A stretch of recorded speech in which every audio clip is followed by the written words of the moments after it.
نحمده ونصلي على رسوله الكريم اما بعد فاعوذ باللہ من الشیطان الرجیم بسم اللہ الرحمن الرحیم۔ کتاب سنی بہشتی زیور، حصہ اول، ہیڈنگ حشر و نشر کا بیان۔ یہ کتاب PATF اسلامک انفو کی جانب سے ریکارڈ کروائی جا رہی ہے۔ کائنات کے فنا ہو جانے کے بعد پھر جب اللہ تعالیٰ چاہے گا حضرت اسرافیل علیہ السلام کو زندہ فرمائے گا اور سور کو پیدا کر کے دوبارہ پھونکنے کا حکم دے گا۔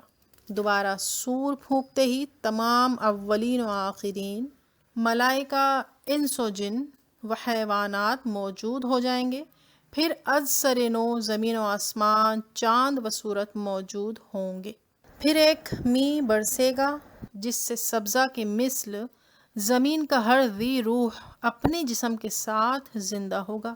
سب سے پہلے حضور انور صلی اللہ علیہ وآلہ وسلم قبر انور سے برآمد ہوں گے کہ دائیں ہاتھ میں حضرت صدیق اکبر کا ہاتھ ہوگا اور بائیں ہاتھ میں حضرت فاروق اعظم رضی اللہ تعالی عنہما کا ہاتھ۔ پھر مکہ معظمہ اور مدینہ منورہ کے مقابر میں جتنے بھی مسلمان دفن ہیں سب کو اپنے ہمراہ لے کر میدان حشر میں تشریف لے جائیں گے۔ عقیدہ: حشر صرف روح کا نہیں بلکہ روح و جسم دونوں کا ہے۔ جو کہے صرف روحیں ہی اٹھیں گی، جسم زندہ نہ ہوں گے، وہ بھی کافر ہے۔ اور دنیا میں جو روح جس جسم کے ساتھ متعلق ہوگی، اس روح کا حشر اسی جسم میں ہوگا۔ یہ نہیں کہ کوئی نیا جسم پیدا کر کے اس کے ساتھ روح متعلق کر دی جائے۔ عقیدہ: جسم کے اجزاء اگرچہ مرنے کے بعد متفرق ہو گئے اور مختلف جانوروں کی غذا بن گئے یا ریزہ ریزہ ہو کر ہوا کے ساتھ اڑ گئے ہوں، اللہ تعالیٰ ان سب اجزاء کو جمع فرما کر پہلی حیت پر لا کر انہیں اجزاء اصلیہ پر کہ محفوظ ہیں دوبارہ ترتیب دے گا اور قیامت کے دن اٹھائے گا۔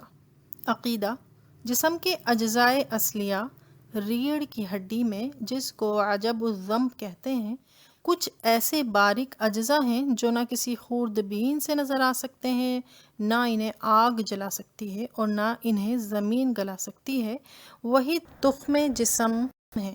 وَلِہَٰذَا روز قیامت روحوں کا اعادہ اسی جسم میں ہوگا، نہ کہ جسم دیگر میں۔ بالائی زائد اجزاء کا گھٹنا بڑھنا جسم کو نہیں بدلتا، جیسے بچہ کتنا چھوٹا پیدا ہوتا ہے پھر کتنا بڑا ہو جاتا ہے۔ قوی ہیکل جوان بیماری میں گھل کر کتنا حقیر رہ جاتا ہے، پھر نیا گوشت پوست آ کر مثل سابق ہو جاتا ہے۔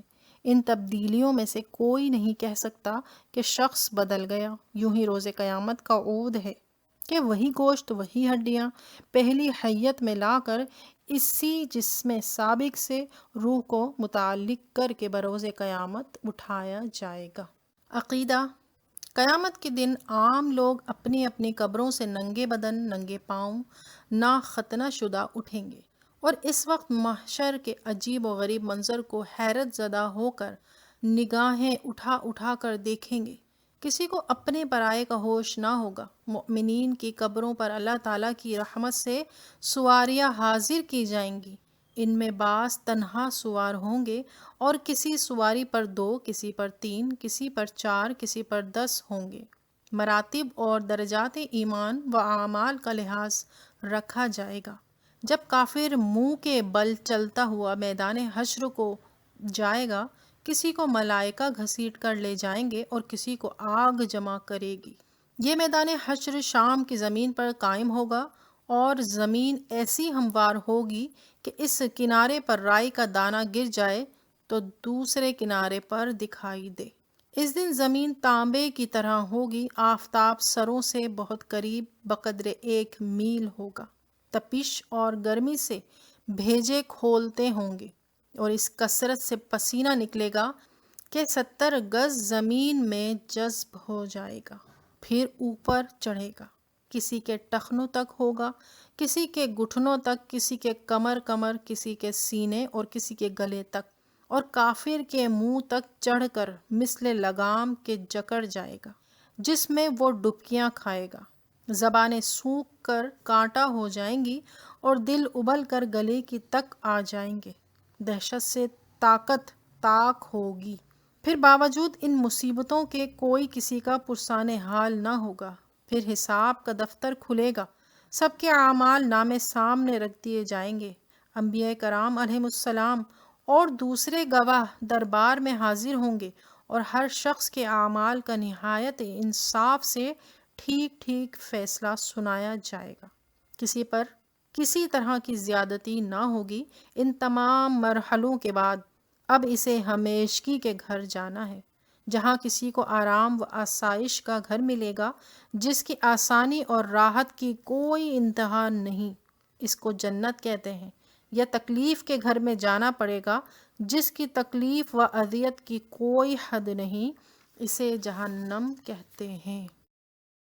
آپ دیکھ رہے ہیں PATF Islamic info YouTube channel. مزید اسلامک ویڈیوز کے لیے ہمارا چینل سبسکرائب کریں۔